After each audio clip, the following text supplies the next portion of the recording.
Limang diskarte para makaipon. Una is, gawin mong goal ang pag-iipon.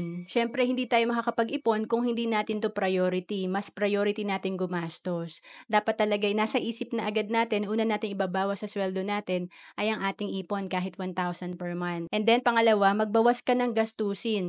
Ito yung pag may disiplina tayo sa paghawak ng pera. Alam mo ba na kahit 3,000 per month ang kaya mong ipunin at isave, after 20 years, meron kang 3 million. And paano pa 'pag mas malaki yung kaya mong ipunin like kung OFW ka. Pangatlo, alamin ang pagkakaiba ng wants at needs.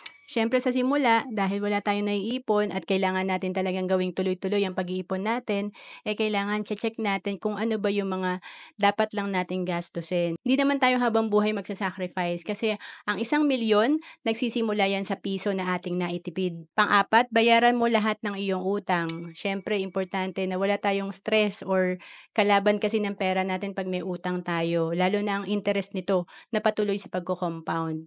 And panglima, magkaroon ng other source of income. Kung talagang nagtitipid na ang pamilya, maliit ang kinikita, kailangan talaga may other source of income tayo. To know more about savings and investment, message mo lang ako sa FB, Roan Celis Capistrano.